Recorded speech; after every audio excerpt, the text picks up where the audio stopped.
of the Little Reeser House, where we inspire you to find joy in the little things. One of my favorite ways to make our house feel more like our home is through meaningful artwork. Whether you live in a rental, you own your home, you're somewhere short-term, or you're somewhere long-term, investing in artwork is a really great way to connect you with your space. There's no underestimating the power of the visuals we surround ourselves with.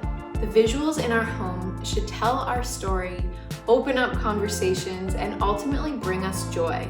Artwork is just the icing on the cake when it comes to enjoying our home. But where do you even begin to track down meaningful artwork? This is a question I've asked myself many times over the years, but I've managed to build up a pretty good collection of artwork that is really meaningful and special to me. Today, I'm going to share with you 5 different places that you can source out really fantastic artwork for your home so that you can start surrounding yourself with visuals that bring you joy and tell your story, regardless of your budget. Now, before I share these sources, I just want to share a little disclaimer that within each of these, there are different options for high budget and low budget. But generally speaking, I'm going to start with the most expensive and work my way down to the least expensive. So here we go. 5 places to find really great artwork. Number 1, a fine artist. What's considered a fine artist? This is probably your most traditional understanding of art. This is artwork made by people who are professional artists for a living. Their artwork often has a deep philosophical meaning or purpose for the creation of it, or it involves a really technical skill or style. If you source out artwork from a fine artist, it's often an original from an existing collection, or you can commission a custom piece. These types of pieces have a bigger upfront investment, but they can be some of the most personal and impactful pieces that hit you the hardest in your heart. They can be very satisfying and meaningful, and therefore make a very big statement and focal point in your space. I have a couple of examples of artwork like this in my home, and I can honestly say that they are some of the most personal and special pieces of art that I own. I commissioned this diptych to a Toronto-based artist shortly after Mabel was born. It was really important to me to highlight the connection that both my husband and I felt to our new baby, and so she created these line drawings that individually show our connection to our daughter. However, they're displayed together, so they're really about our family connection. They hang beside my bedside, so when I roll over and see them every morning, it brings me so much joy. A really intentional, well-made, original piece of artwork can make a big impact. If you take this route, it's best to use an artist that you personally feel connected to, whether it's with them on a personal level or it's you with their artwork. Number 2, online markets. There are so many resources online.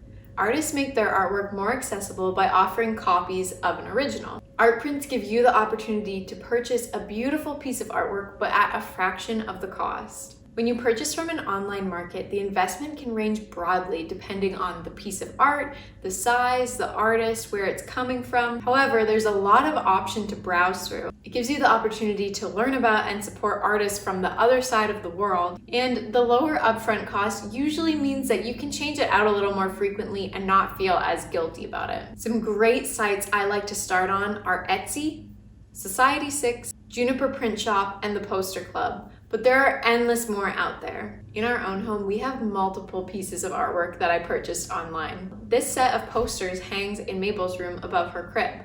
They both came from different artists, but I purchased both on Society6. I ordered them both as poster prints, which means that they were only about $20 each. I know that eventually Mabel will outgrow these as she grows up, and so I didn't feel as guilty purchasing them because I know I can easily change them out if I need to. This is an amazing option if you're on a budget. The third place I like to find really great artwork are in-person markets or craft shows. Now, this option is kind of like blending together purchasing from a fine artist or purchasing from an online market. It gives you a lot of option in variety. You get to meet and see different artists, but sometimes you're able to purchase originals, and oftentimes you're able to purchase art prints. One benefit of finding artwork from this source is that you get to see the artwork in person before you purchase it, and you often get to meet the artist who actually created it. It's very similar to online markets in that there's a broad range of price points, but one thing I really like about this option is that you get to build connections with people that live more in your geographical area and support them. It's very similar to sourcing from online markets. However, you might have a different connection with the artwork that people are creating in your geographical area. One example in our own home is this screen print done of different Blue Jays beards over the years. My husband loves the Toronto Blue Jays, and obviously that's because we are connected to the Toronto Blue Jays being just outside of Toronto. We may be able to find something like this online, but there's a bit of a personal connection knowing that the artist is a little bit closer to our geographical area. Number 4, thrifted artwork, hand-me-downs, DIYs, or upcycles. Meaningful artwork does not need to break the bank. You can get creative with the artwork you either already have or have very easy access to, like from the thrift store. I found a few really great framed pieces at the thrift store that maybe didn't completely connect to me, but I was able to either update them or add to them or do a little bit of something to them that just made them more special and feel more like they fit. If a piece of artwork is a hand-me-down, it might have an extra sense of connection to it because you might be connected to the person that gave it to you. Just think of ways to update it that bring it a little bit more into your space and feels a little bit more personal to you, like painting the frame, changing out the mat, creating something new on top of it. One of my favorite pieces in our home is this embroidery piece that I purchased from an antique store. It now hangs in Mabel's room, and I absolutely love this piece. It is so vibrant and colorful and has such a tactile quality with the embroidery. Another piece I have is this embroidery piece that my mom did when she was a teenager. I remember this hanging in our own home growing up, and she was getting rid of it a couple months ago, so I gladly took it. I just changed out the background mat to white so it fit a little bit more in our space, and I love seeing that reminder every day. Number 5, gathered mementos. This might just be my favorite way to find great artwork. Printed pieces that may not traditionally be considered artwork can absolutely become artwork if you let them. I love this one because I feel like it tends to carry the most meaning. All it takes is transforming it slightly so it feels a little bit more elevated, but if you consider it art, it will be considered art.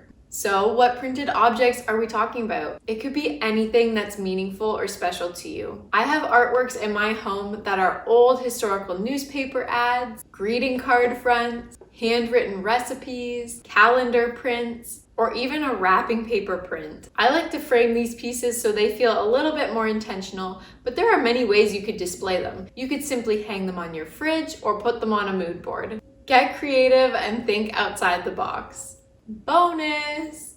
As it's been said, art is art, which basically means you get to decide what you consider art. Does it need a frame to be artwork? Does it need a high dollar value assigned to it? Does it need to be two-dimensional? In my opinion, art is something that visually evokes some sort of feeling or emotion or meaning in you. So it can be anything that you want it to be. Maybe source out a textured tapestry, a cool book, a hanging plant, or a weaved basket. These can all be considered art too, so get creative with it.